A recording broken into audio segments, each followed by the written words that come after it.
What I wish men knew about women.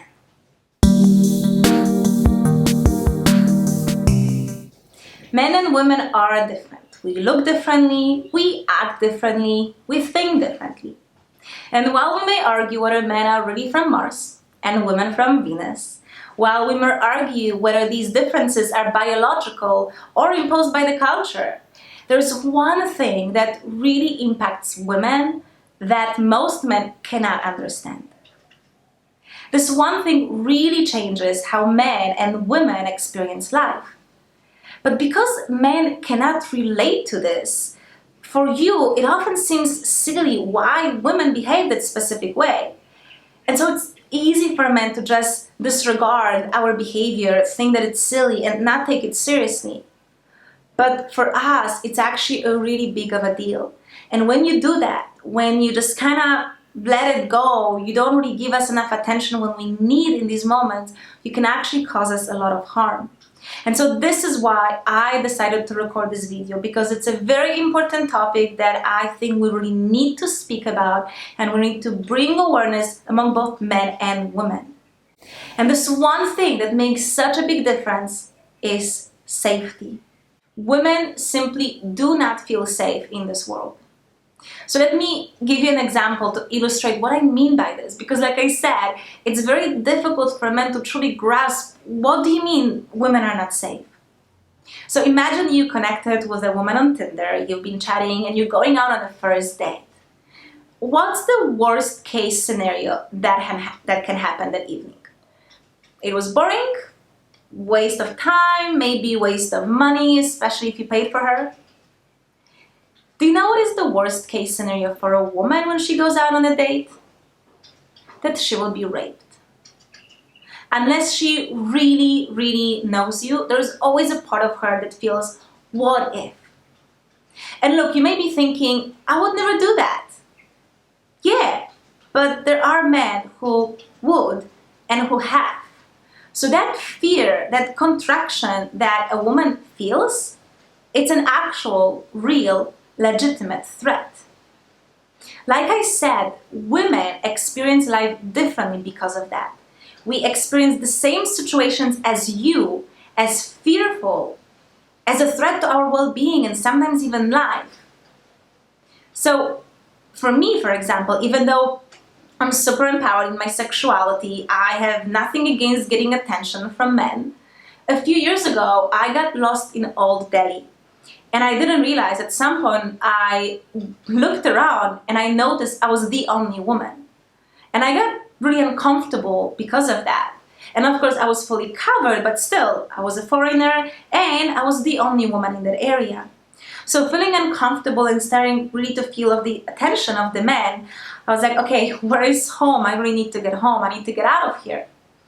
And at some point, a man actually stood in front of me and he blocked my way. He stood right in front of me, blocking my chest with his. So I felt very uncomfortable, really unsafe, and I was looking for a shortcut. And I found this little street that was actually cutting through a neighborhood straight to the metro. So I walked there. And at some point, I'm kind of walking, a few meters, nowhere to turn anywhere. And there was this bunch of men, about 7 or 10 men, sitting, just hanging out. And I literally felt that they're gonna to attack me and rape me. That didn't happen, but the trauma in my body was real. And when I finally got home, I felt so traumatized and in so much fear, I actually didn't leave my hotel room for the next 2 days. And that happened to me in other situations as well. And that's what I said, that maybe for you it's really difficult to connect to that. But as a woman, when I walk through the city and there's no one else and I see a man, my body tenses and I can actually fear for my life or well-being. For you, when you walk through the street and you see other men, you may not react to this, or maybe if they're really big and they're very aggressive, maybe you fear a bit that, oh, they may want to pick up a fight. But as a woman, I feel that they can attack me and they can just take whatever they want. And that's a very important difference in how these situations impact a woman and a man. And this is something we don't talk about because we don't even understand it. And I've been in the field of Tantra and sacred sexuality for quite many years. And I've never heard any single teacher talk about it. I discovered it myself through my experiences, through working with clients, and through what I will share with you, a totally unrelated area of life. So as a man, if you are in a situation of threat, you will most likely run away or you will fight. But a woman will not. So while you enter the fight or flight mode, a woman, she freezes. And these are very two different defense mechanisms, and I want to explain to you why they happen. So look at the animal kingdom. If an animal is attacked by a predator, they start running away. They want to run for their life. When they get caught, the next option they have is to fight back. And both of these strategies, they're often successful for the prey. That's what's the natural reaction for a man. You will either run away or fight back. But for some reason, when it comes to humans, women don't really do that. Women have a higher tendency of freezing. So a few years ago, when I was doing my driving license for a motorcycle, our teacher actually shared with us that statistically, if a man crosses the street and there is a car going right at him, a man will run. If the same happens to a woman, we don't know why, a woman will freeze. She, for some reason, doesn't think that running will allow her to actually escape the danger. So let's look at the animal kingdom to understand this mechanism a bit better. So the prey tried to run away, it didn't work, they got caught. Now it tried to fight, and again, it doesn't work. So the end is inevitable. The prey knows it will be eaten.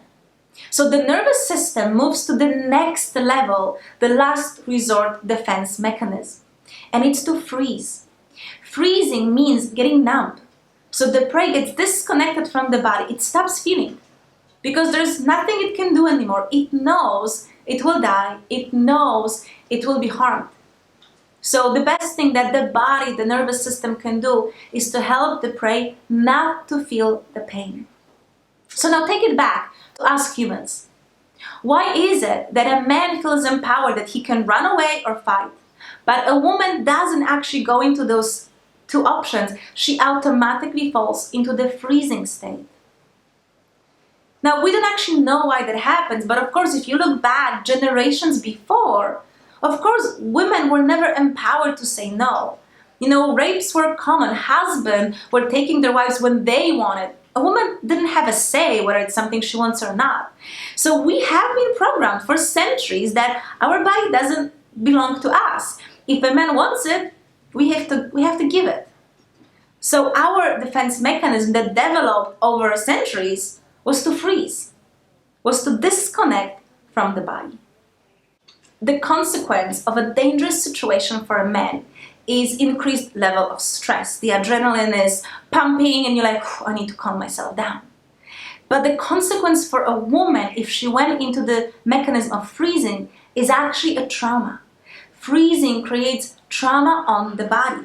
The fact that women often cannot feel anything during penetration, that they cannot have orgasm, is because over time they've been in so many situations when their body froze that it just disconnected their brain from the sensations in the body and they cannot feel anything. So the same situation for a man is simply stressful, while it's traumatizing for a man. And that's what I meant, that men and women really do experience life differently. And look, I understand that a lot of these fears that us women have, they are ungrounded, that we may walk through the street and feel fear, and it's not grounded because none of these men or no one else who's there would actually attack us.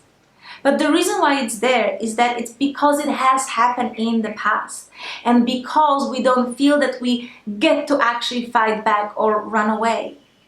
So what I want to ask in this video to every man who's listening is to just try to understand where we're coming from. Try to understand that there's so many situations that would not have any impact on you that actually create a lot of anxiety and stress in our body. That while for you something may be silly, For us, it will be a real threat, at least the real threat in our body, because our body will have a natural tendency to freeze. And that when we freeze, it's not because we want to engage in the activity and we're just not saying no. It's because we are unable to say no. So try to look for these little signals. Ask your woman, are you feeling okay? Are you feeling safe? Is there anything I can do to help you feel more comfortable? Because if she's not asking for those things by herself, it's not that she doesn't need it. It's simply that she doesn't feel empowered to ask for it. And of course, as women, we do need to do the work to do feel empowered, to be able to step back into the flight or fight mode instead of dropping right away into the freezing mode. But you as a man with whom we share our lives on this planet, you really get to help us. So I really hope that this video has helped you understand women in a broader aspect. And for the women watching this, maybe you've discovered something new about yourself. Maybe you understood why is it that you were unable to say no in the past. Because like I said, this phenomenon of freezing, it's something no one talks about. And unfortunately, being unaware of it is what makes space for a lot of abuse and often unintentional abuse. So please, please, all the men, help us feel safe. Help us by showing understanding. Don't disregard our feelings just because they don't make sense to you. Our reality is different. And like I said, whether the threat these days is real or not, at least it used to be real. So it's deeply rooted in our body and it's not just going to disappear like that. So I really hope that you enjoyed this video, and I would really appreciate if you liked it to give it a like and share it with others, because this specific message is something I really, really believe we need to talk about more. So thank you for being here. Thank you for watching. Thank you for being open to learning more about these delicate topics and for wanting to make a difference together with me and everyone else in our tribe. And if you like this video, please subscribe to my channel where you'll be receiving more videos like this every week, all for free. And if you want to stay connected on a more personal level, check the links below this video where you can follow me on Facebook, Instagram. You can subscribe to my newsletter where I also share more personal details from my life as well. So thank you so much for being here. Really, personally, I'm so honored that you watched this video, that you stayed with me. Have a beautiful day, and I'll catch you soon. Mwah.